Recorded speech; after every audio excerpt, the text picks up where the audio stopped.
Good morning students. तो आज हम क्वेश्चन देखेंगे डायनेमिक फोर्स एनालिसिस पे। Dynamic force analysis of single slider crank mechanism पे हम क्वेश्चन देखेंगे, ठीक है।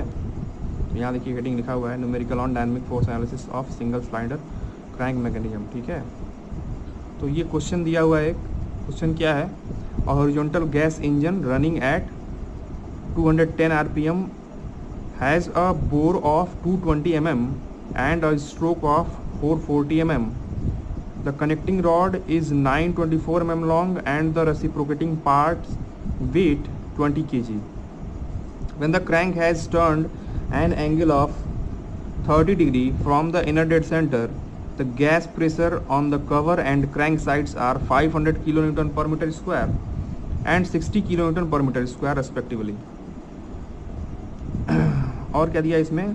Diameter of the piston rod is 40 mm। Piston rod मतलब कनेक्टिंग रॉड, ये 40 mm दिया हुआ है। उसके बाद क्या पूछ रहा है इसमें? डिटरमाइन, पहला पार्ट पूछ रहा है net force on the piston, ठीक है। सेकेंड पार्ट पूछ रहा है net load on the gudgeon pin. फिर थर्ड पार्ट पूछ रहा है thrust on the cylinder wall. Fourth part पूछ रहा है tangential force on the crank pin. Fifth part पूछ रहा है turning moment on the crank shaft. Sixth part पूछ रहा है थ्रस्ट ऑन द बियरिंग, ठीक है। तो पहले तो हमको ये समझना पड़ेगा क्वेश्चन में क्या क्या डाटा दिया हुआ है और क्या क्या पूछ रहा है, ठीक है। क्वेश्चन में क्या पूछ रहा है ये समझना बहुत जरूरी है, ठीक है, क्योंकि क्वेश्चन की लैंग्वेज जो है डिफरेंट हो सकती है, ठीक है। एक ही चीज़ को अलग अलग लैंग्वेज में पूछ सकता है। जैसे net force on the piston तुमको पता है, net force on the piston कैसे निकालना है, ये जो होता है ये एफ होता है, ठीक है। कैपिटल एफ कैसे निकालना है ये पता है हमको, ठीक है। हम एक जनरल आइडिया लगा लेते हैं क्या क्वेश्चन में पूछा है। तो कैपिटल एफ जो होता है ये हमको पता है, इसकी वैल्यू हम क्या लिखते हैं, जो मैंने एक फॉर्मूला बताया था, F of gas means force due to gas pressure minus inertia force F I minus friction force अगर दिया है क्वेश्चन में तो, ठीक है। एंड इसके बाद क्या होता है प्लस माइनस एम जी, ये भी अगर क्वेश्चन में दिया है तो यहाँ क्वेश्चन में देखा जाए तो यहाँ फ्रिक्शन फोर्स नहीं दिया है तो इसको हमको यूज करने की जरूरत नहीं है, ये खत्म हो गया जीरो।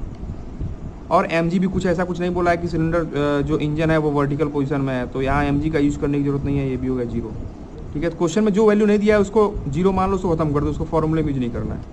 तो मतलब बेसिकली यहाँ पिस्टन पे जो फोर्स अप्लाई करना है एफ, तो हमको यहाँ सीधे गैस प्रेशर की वजह से फोर्स निकालना है और इनर्शिया फोर्स निकालना है, इसमें से इसको माइनस कर देंगे निकल जाएगा। ये एक आइडिया, हम जनरल आइडिया लगा रहे हैं कैसे क्वेश्चन सॉल्व करना है, ओके।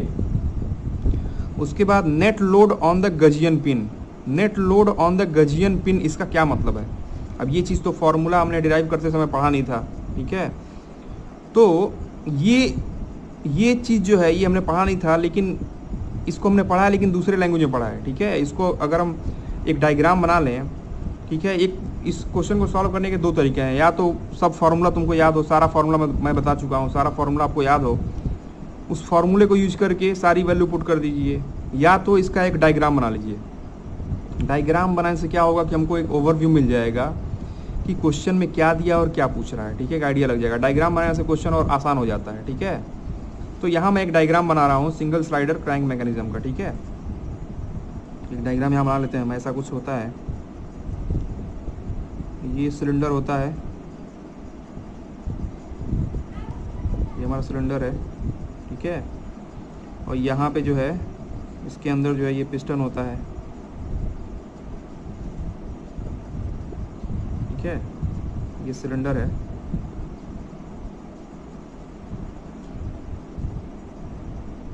और ये पिस्टन है, ओके। अभी इस पिस्टन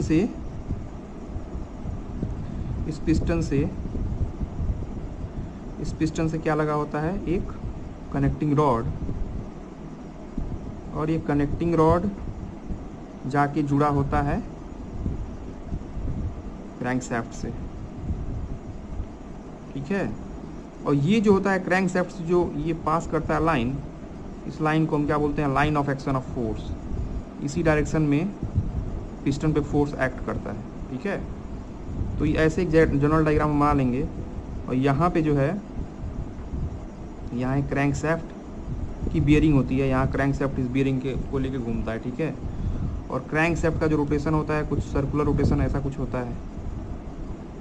ये एक जनरल डायग्राम हम बना रहे हैं जस्ट एक आइडिया लेने के लिए कि क्वेश्चन में क्या क्या डाटा दिया है और क्या क्या पूछ रहा है, ठीक है। तो अभी देखा जाए तो सेकेंड पार्ट जो क्वेश्चन में पूछा है नेट लोड ऑन गजियन पिन, तो ये डायग्राम हमने इसलिए बनाया है कि हम समझ सकें पहले गजियन पिन है कहाँ। ओके, तो गजियन पिन कहाँ होता है? गजियन पिन ये जो कनेक्टिंग रॉड होता है और जो पिस्टन होता है इसको जो जोड़ता है इसको हम गजियन पिन बोलते हैं। अब पूछ रहा है नेट लोड ऑन गजियन पिन, तो गजियन पिन पे लोड कहाँ से आएगा? गजियन पिन पे जो भी लोड आएगा इस क्रैंक कनेक्टिंग रॉड पे जो फोर्स आ रहा है वही लोड तो आएगा, ठीक है। तो कनेक्टिंग रॉड पे जो फोर्स आता है उसको हम दिखाते हैं FC से, फोर्स ऑन कनेक्टिंग रॉड, ठीक है। तो कनेक्टिंग रॉड पे जो फोर्स आ रहा है वही लोड जो है गजियन पिन पे अप्लाइड होगा, ठीक है। तो यहाँ देखिए क्वेश्चन में डायरेक्ट ये ना पूछ के कि कनेक्टिंग रॉड पे कितना फोर्स आएगा, इसको घुमा के पूछा है नेट लोड ऑन गजियन पिन। तो ये और कुछ नहीं, ये वही चीज है, ये पूछ रहा है फोर्स ऑन कनेक्टिंग रॉड, इसको समझना बहुत जरूरी है। कनेक्टिंग रॉड, ठीक है, जिसको हम दिखाते हैं FC से, ठीक है। ओके, और यहाँ हमको पता है कि इस पे जो है, इस पे जो फोर्स होता है ये तो पिस्टन फोर्स पहले हम देख चुके हैं, पिस्टन फोर्स F, यहाँ पिस्टन फोर्स F होता है जो लाइन ऑफ एक्शन की डायरेक्शन में काम करता है। ओके, नेक्स्ट क्वेश्चन क्या पूछा है? थ्रस्ट ऑन सिलेंडर वॉल, तो सिलेंडर हमारा कहाँ पे है? डायग्राम में देख लेते हैं, ये सिलेंडर है, ठीक है। अब इस सिलेंडर पर थ्रस्ट कैसे काम करेगा?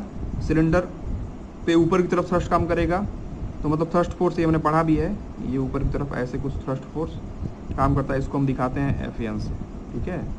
तो यहाँ ये पूछ रहा है FN, ठीक है। ये डायग्राम लेके अगर हम समझ लेते हैं क्या क्या पूछ रहा है, ठीक है, तो फिर सॉल्व करने में आसानी रहेगा। नेक्स्ट पार्ट क्या पूछ रहा है? Tangential force on crank pin. देखिए अगेन यहाँ घुमा के पूछा है क्वेश्चन, ठीक है, ये सीधा ना पूछ के घुमा के पूछा है tangential force on crank pin. अब हमको देखना पड़ेगा कि इस स्ट्रक्चर में क्रैंक पिन कहाँ पे होता है, ठीक है। तो देखिए क्रैंक पिन यहाँ पे होता है, क्रैंक पिन वो पिन होता है जो कनेक्टिंग रॉड और क्रैंक शाफ्ट को जोड़ता है, ठीक है। तो इसको हम बोलते हैं क्रैंक पिन। अब ये क्रैंक पिन जो है सर्कुलर मोशन कर रहा है, ठीक है। तो इस क्रैंक पिन पे टेंजेंशियल फोर्स कैसा लगेगा? जो इस सर्किल पर टेंजेंट होगा, ठीक है। मतलब इस सर्किल पे हम इस क्रैंक पिन को लेकर टेंजेंट खींचे तो ये कुछ होगा, ये जो फोर्स होगा जो कि यहाँ से 90 डिग्री पे होगा, ठीक है। यही फोर्स पूछ रहा है कि tangential force on crank pin. तो ये फोर्स हम पढ़ चुके हैं, इसको हम बोलते हैं thrust force on crank shaft भी बोलते हैं, इसको हम thrust force on crank shaft भी बोलते हैं, ठीक है। तो ये देखिए इसी चीज को घुमा के पूछा है, मतलब ये पूछ क्या रहा है? थ्रस्ट फोर्स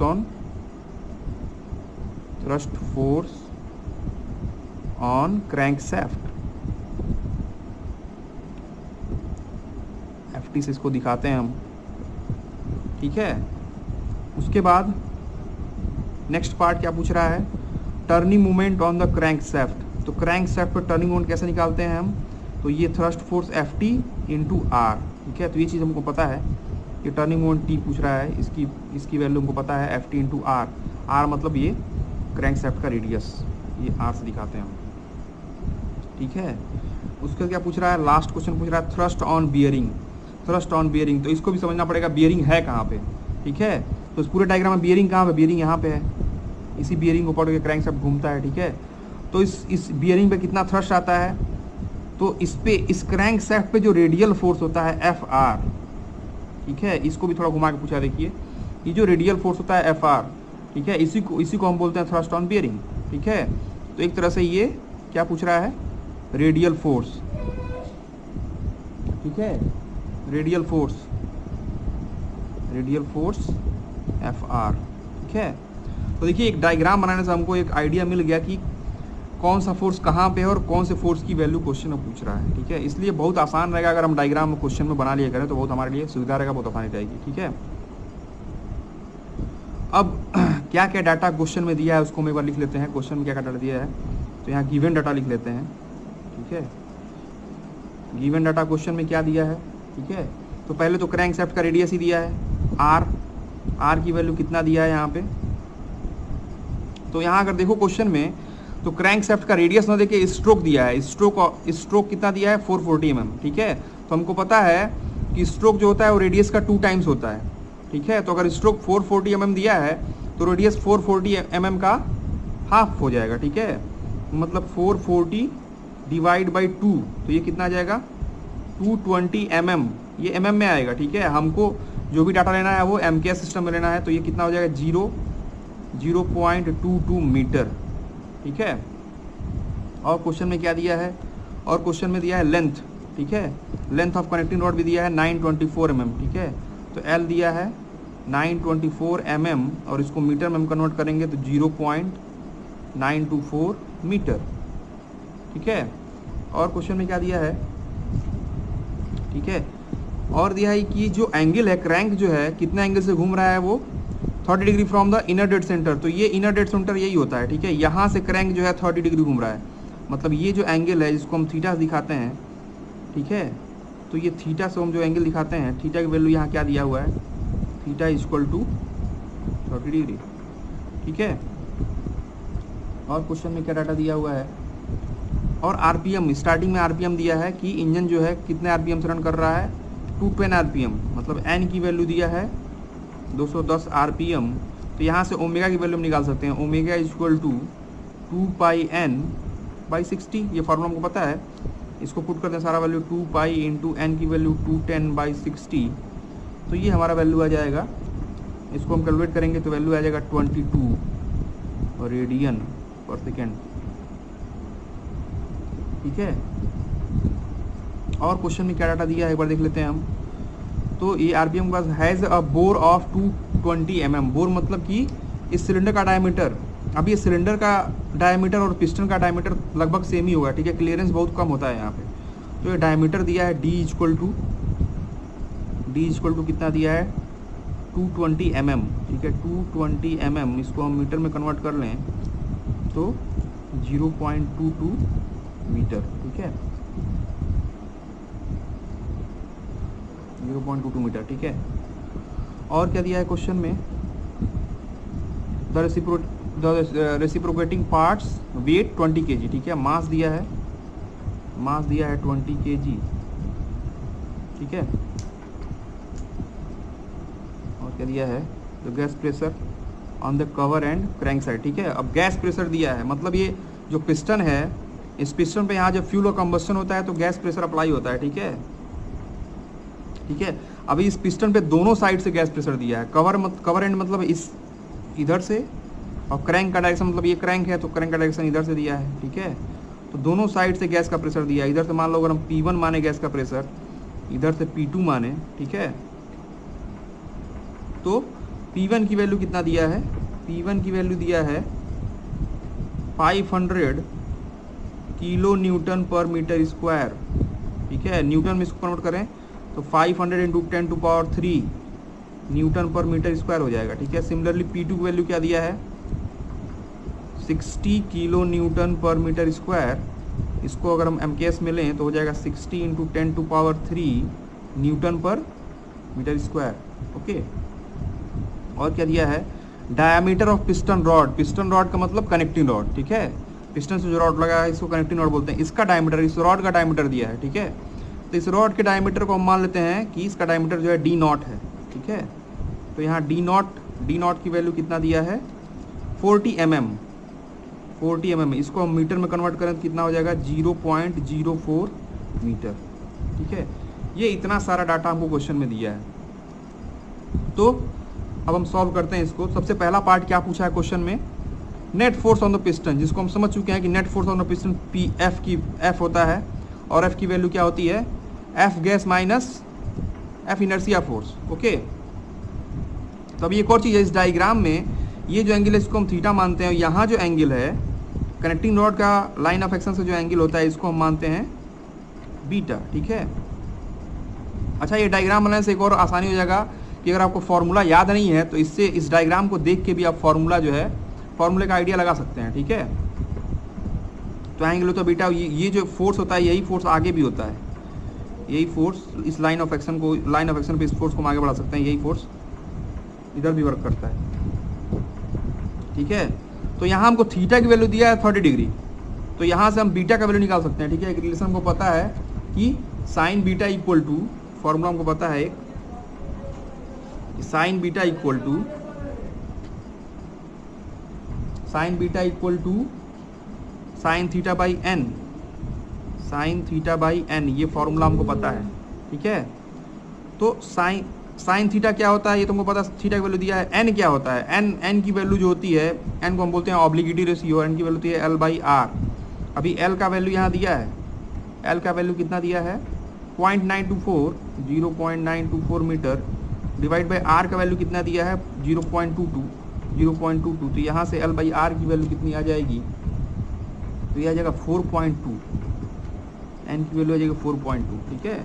अब इसी को यहाँ पुट कर देंगे, तो साइन 30 डिग्री डिवाइड बाई 4.2, तो यहाँ से ये वैल्यू कितनी मिल जाएगी हमको 0.119, ठीक है। तो यहाँ से बीटा की वैल्यू क्या हो जाएगी, बीटा इक्वल टू हो जाएगा, अब इस साइन को इधर कर देंगे, साइन इनवर्स 0.119, ठीक है। तो यहाँ बीटा की जो वैल्यू निकल के आएगी वो आएगी, ये कैलकुलेट करने पे ये वैल्यू आप कैलकुलेट करेंगे तो ये आएगा 6.837 डिग्री, ये बीटा की वैल्यू आ गई, ओके। अभी हम क्वेश्चन सॉल्व करेंगे। तो पहला जो पार्ट पूछा है क्वेश्चन में, क्या पूछा है, अभी यहाँ से पहला पार्ट हम करते हैं, ठीक है। तो पहला पार्ट क्या पूछा है, पहला पार्ट पूछा है net force on the piston, net force, थोड़ा सा हम ये डायग्राम देख के सॉल्व करेंगे। Net force on the piston, net force on the piston. तो net force on the piston हम देखें तो अभी फॉर्मूला में बताया कि F इक्वल टू क्या होता है, F gas minus F I, ठीक है, force due to gas pressure minus inertia force. पहले गैस की प्रेशर की वजह से जो फोर्स हम निकाल लेते हैं, तो F गैस की वैल्यू क्या होती है, F गैस की वैल्यू क्या होती है, तो ये होता है P1 A1 minus P2 A2, ठीक है। इधर जो फोर्स अप्लाई होता है यहाँ से, ठीक है, एक तो कवर एंड से फोर्स अप्लाई होगा, एक इस साइड से अप्लाई होगा। तो यहाँ जो फोर्स बनता है F1 कहें तो ये बनता है P1 A1 हो जाएगा, प्रेशर इनटू इस साइड का एरिया, ठीक है। इस साइड का एरिया अगर A1 माने हम तो P1 A1 हो जाएगा, और इधर से अगर F2 फोर्स मान लो अप्लाई हो रहा है तो ये हो जाएगा P2 इंटू A2, इस साइड का एरिया मान लो हम A2 माने तो P2 इंटू A2 हो जाएगा, ठीक है। अभी A1 की वैल्यू निकल जाएगी, ये डायमीटर दिया हुआ है यहाँ पे, बोर का डायमीटर है 0.22 मीटर, तो यहाँ से एरिया निकल जाएगा, और P1 दिया है क्वेश्चन में, ठीक है। तो ये वैल्यू क्या हो जाएगा, P1 कितना दिया है 500 इंटू 10⁻³ 500 इंटू 10⁻³ इंटू एरिया कितना हो जाएगा π/4 d स्क्वायर, π/4 इंटू डी की वैल्यू कितनी है 0.22 मीटर, 0.22 का स्क्वायर, माइनस P2 का वैल्यू कितना दिया है क्वेश्चन में, तो P2 का वैल्यू दिया है क्वेश्चन में, कितना दिया है P2 value 60 into 10⁻³ 60 into 10⁻³ into A2। अभी A2 का एरिया निकालने में थोड़ा हमको ध्यान देना पड़ेगा, ठीक है, क्योंकि जब इस साइड का एरिया निकालेंगे पिस्टन के इस साइड का एरिया, तो इस एरिया में से कुछ एरिया इसका पिस्टन रॉड का एरिया माइनस होगा, ठीक है, क्योंकि पिस्टन रॉड भी तो बीच में पड़ रहा है इसी एरिया में, तो फिर ये एरिया हमको घटाना पड़ेगा, ठीक है। इतने एरिया पे गैस का प्रेशर अप्लाई नहीं होगा, क्योंकि इतने एरिया पे जो है ये पिस्टन रॉड का एरिया जो है ये एरिया आ जा रहा है बीच में, ठीक है। तो इस एरिया को हमको माइनस करना पड़ेगा, ठीक है। तो पिस्टन रॉड का डायमीटर हमको दिया है क्वेश्चन में, ये D0 दिया है 40 mm, मतलब 0.04 mm, ठीक है। तो ये एरिया माइनस कर देंगे तो जो एरिया यहाँ बनेगा, ठीक है, π/4 d स्क्वायर होता है, लेकिन अभी हमको π/4 d स्क्वायर मतलब कि ये पिस्टन का जो डायमीटर है 0.22 का स्क्वायर माइनस ये पिस्टन रॉड का जो एरिया है इसको माइनस करना पड़ेगा, तो D0 का स्क्वायर हो जाएगा। D0 की वैल्यू कितनी है 0.04, तो मतलब 0.04 का स्क्वायर, ठीक है। तो इसकी वैल्यू हम कैलकुलेट करेंगे तो ये वैल्यू आ जाएगा, आप कैलकुलेट करेंगे तो वैल्यू टोटल आएगा 16,801 न्यूटन, ठीक है। ये आप कैलकुलेटर से कैलकुलेट करिएगा तो इतना ही वैल्यू आएगा ये, ठीक है, ओके। अभी तो एफ गैस यहाँ हमको निकल गया, ओके। तो inertia force next F I की वैल्यू निकालनी है। तो एफ आई का फॉर्मूला हमको पता है, ठीक है। ये फॉर्मूला तो आपको पता ही होगा, बैलेंसिंग में भी हमने ये फॉर्मूला पढ़ा है। तो ये फॉर्मूला क्या होता है, M R omega square cos theta plus cos 2 theta by N, ठीक है। सारी वैल्यू यहाँ पुट कर देते हैं हम। तो m की वैल्यू कितनी है, m की वैल्यू हमने देखा था, m की वैल्यू क्वेश्चन में कितना दिया है, m इक्वल टू दिया है 20 kg, ठीक है। तो ये जाएगा 20 इंटू r की वैल्यू हमको पता है 0.22, 0.22 इंटू ओमेगा हम निकाल चुके हैं 22 का square into cos theta, theta की वैल्यू है 30 degree, cos 30 degree plus cos 2 theta, cos 2 theta कितना हो जाएगा, मतलब 30 इंटू 2 कितना 60 हो जाएगा, कॉस 60 डिवाइड बाई एन की वैल्यू हमने निकाला है, एन की वैल्यू कितना है 4.2, तो डिवाइड बाई 4.2, ठीक है। ये पूरा हम वैल्यू कैलकुलेट करेंगे तो ये यहाँ पे एफ आई का वैल्यू कितना आ जाएगा, आफ्टर कैलकुलेशन एफ आई का वैल्यू आ जाएगा 2098 न्यूटन, ठीक है। ये एफ आई का वैल्यू आ जाएगा 2098 न्यूटन। ये आप कैलकुलेशन करिएगा कैलकुलेटर में, देखिए इतना ही वैल्यू आएगा, ओके।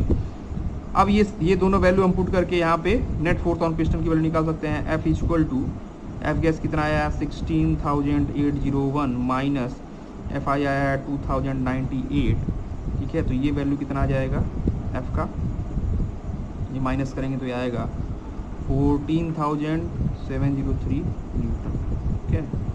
तो यहाँ से एक वैल्यू हमको मिल गया net force on the piston, ये वैल्यू हमको मिल गया। यहाँ से डायग्राम देखें तो ये फोर्स की वैल्यू हमको मिल गई, ठीक है। अभी नेक्स्ट पार्ट क्वेश्चन में क्या पूछा है, सेकंड पार्ट क्या पूछा है, तो सेकंड पार्ट पूछा है, सेकंड पार्ट यहाँ देखें तो सेकंड पार्ट क्वेश्चन में क्या पूछा है,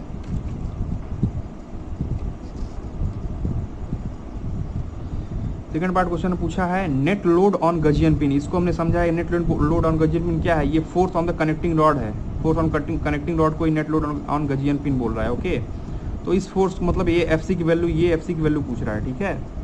तो इसका फॉर्मूला हमको पता है, एफ सी की वैल्यू पूछ रहा है, इसका फॉर्मूला हमको पता है। यहाँ से हम देख सकते हैं F C cos beta equal to F होता है, इसका डेरिवेशन मैं करा चुका हूँ, ठीक है।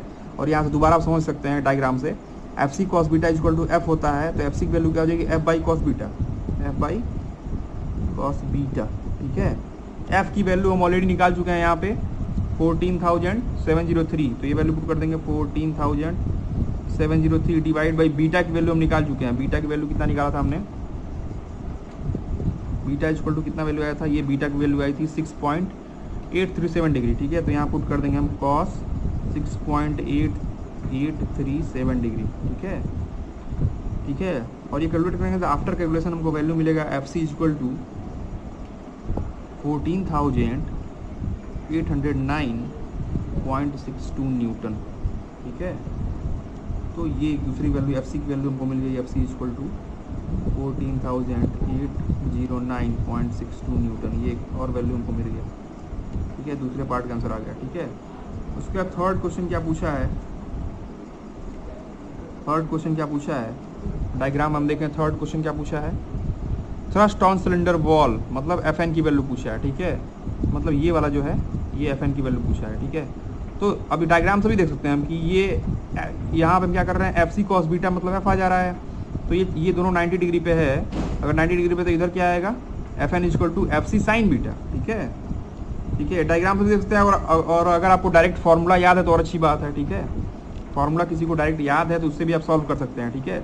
लेकिन डायग्राम बनाने से एक सुविधा हमको हो जा रही है कि फार्मूले में हमसे गलती नहीं होगी, ठीक है। तो यहाँ से एफ एन की वैल्यू क्या हो जाएगी, F N equal to F C sine beta, ठीक है, एफ सी साइन बीटा, ठीक है। अभी इसको हम और कन्वर्ट कर सकते हैं, एफ सी का वैल्यू हमको पता है, F C equal to F by cos beta है। तो अगर यहाँ पुट कर दें F C equal to F by cos beta, तो sine beta by cos beta क्या हो जाएगा, टेन बीटा। तो यहाँ से एक फार्मूला बन जाएगा एफ टेन बीटा, ठीक है। दोनों में से किसी भी फार्मूले में वैल्यू पुट करिए, आपके पास पिस्टन फोर्स की एफ की वैल्यू दिया है और कनेक्टिंग रॉड पे जो फोर्स का वैल्यू एफ सी की वैल्यू पता है, दोनों में से कोई भी वैल्यू पुट करके फॉर्मूला वैल्यू निकाल सकते हैं। ठीक है। तो यहाँ मान लो मैं पिस्टन फोर्स F जो आया है उसी की वैल्यू पुट करता हूँ। तो ये F की वैल्यू कितनी आई है 14,703 इंटू 10 बीटा कितना है, बीटा हमको पता है 6.837, ठीक है। तो ये वैल्यू हम कैलकुलेट करेंगे तो यहाँ से Fn की वैल्यू कितनी आ जाएगी, आफ्टर कैलकुलेशन की वैल्यू आएगी 1762.74 न्यूटन, ठीक है। तो ये एक और वैल्यू हमको मिल गया यहाँ पे, ठीक है। Fn equal to 1762.74 newton, okay. Next fourth part क्या पूछा है, एक वैल्यू आपका निकल जा रहा है, देखिए फिर सारा डायग्राम देख के आप सारी वैल्यू निकाल सकते हैं बड़े आराम से, ठीक है। बस हमको क्वेश्चन समझना है, क्वेश्चन में क्या पूछा है। एक बार क्वेश्चन में क्या पूछा है ये समझ में आ जाए फिर कोई दिक्कत नहीं होगा, ठीक है। और उसी को समझने के लिए मैंने डायग्राम बनाया है, ओके। तो नेक्स्ट पार्ट क्या पूछा है, fourth part, tangential force on the crank pin, ठीक है। तो इसको हमने समझा है, ये कुछ और नहीं बल्कि thrust force on the crank shaft ही है। Thrust force on the crank shaft मतलब ये Ft का वैल्यू पूछा है, ठीक है। अच्छा, ये Ft का वैल्यू चाहे Fr का वैल्यू निकालने के लिए ये जो Fc है इसी को हम आगे बढ़ा देते हैं, जो डेरिवेशन में किया था। ये जो Fc है इसी लाइन को हम आगे बढ़ाते हैं, तो ये Fc यहाँ कुछ ऐसे आता है, ठीक है। तो ये जो एंगल हो जाता है, ये जो एंगल हो जाता है, ये यहाँ पे एंगल थीटा है और ये बीटा है, तो इन दोनों को ऐड करके यहाँ पे एंगल थीटा प्लस बीटा बन जाता है, ठीक है। ये ट्रायंगल का रूल हमको पता है, अगर दो एंगल दिए हैं तो इस साइड पे ये एंगल दोनों का एडिशन थीटा प्लस बीटा करके आ जाएगा ये, ओके। तो अभी या तो फॉर्मूला आपको याद है राइट, तो भी अच्छी बात है, नहीं तो यहाँ से देख सकते हैं कि यहाँ से Ft का वैल्यू क्या हो जाएगा। तो ये 90 डिग्री पे है, तो Fc का वैल्यू Fr के टर्म में निकालें तो Fc cos theta plus beta होगा, और इस साइड में कितना इधर एंगल नहीं है, इधर क्या हो जाएगा Ft equal to Fc sine theta plus beta, ठीक है। तो यहाँ से हम कह सकते हैं Ft equal to Fc sine theta plus beta, ठीक है। ये इतना एंगल बनेगा, ओके।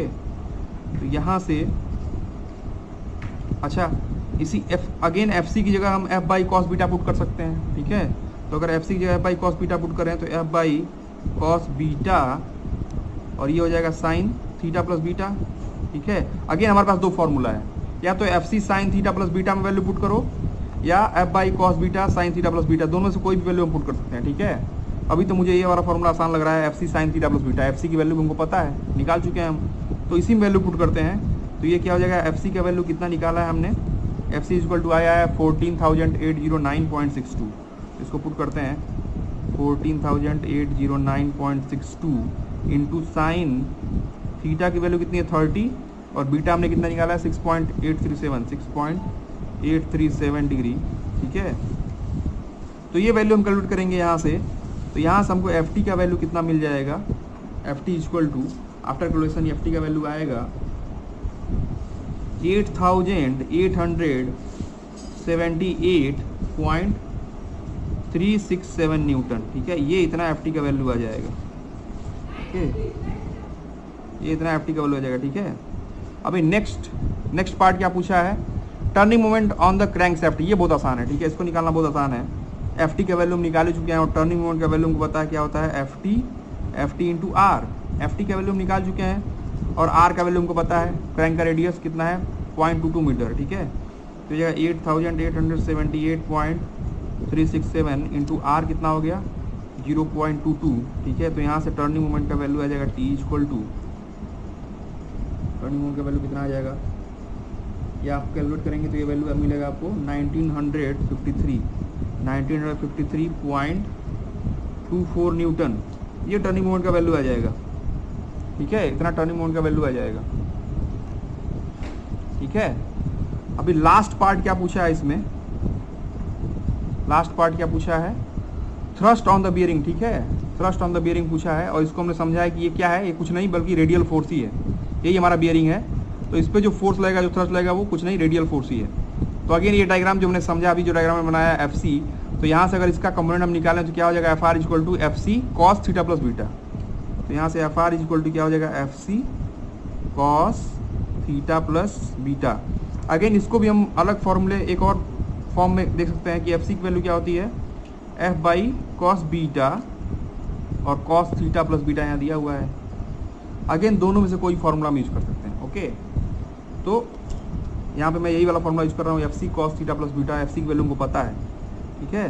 तो एक्चुअली यहाँ पे एफ सी की वैल्यू हमको पता है इसलिए हम यूज कर ले रहे हैं। अगर किसी केस में हमको एफ सी की वैल्यू नहीं पता है, एफ की वैल्यू केवल पता है, तो डायरेक्ट हम एफ की वैल्यू यहाँ पुट करके निकाल सकते हैं, ठीक है। अभी इस क्वेश्चन में मान लो एफ सी की वैल्यू पता है, अभी क्वेश्चन में ऐसे ही घुमा के कोई एक वैल्यू देगा, कोई दूसरा वैल्यू नहीं देगा, तो आपको उसको सोच समझ के फॉर्मूला यूज करना पड़ेगा। तो यहाँ एफ सी की वैल्यू कितना है अभी हमने देखा है, एफ सी की वैल्यू कितना निकाला था हमने, ये हमने निकाला था 14,809.62। ये पुट कर देते हैं यहाँ पे 14,809.62 इंटू कॉस थीटा है 30 प्लस बीटा की वैल्यू कितनी है 6.837। तो यहाँ से इसको हम कैलकुलेट करेंगे, तो यहाँ से एफ आर जो है रेडियल फोर्स या थ्रस्ट ऑन बियरिंग कितना आ जाएगा, एफ आर की वैल्यू कितनी आ जाएगी, इसको हम कैलकुलेट करेंगे तो एफ आर की वैल्यू आएगी 11,847.69 न्यूटन, ठीक है। ये इतनी एफ आर की वैल्यू आ जाएगी, ठीक है।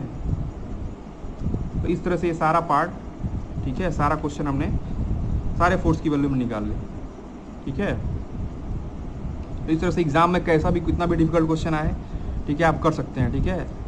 सबसे आसान तरीका तो यही है कि हम डायग्राम बना लें, ठीक है। अगर डायग्राम हमने बना लिया, ठीक है, तो डायग्राम में हम सारा स्ट्रक्चर हमको पता है कौन सा फोर्स कहाँ पे अप्लाई होगा, ठीक है।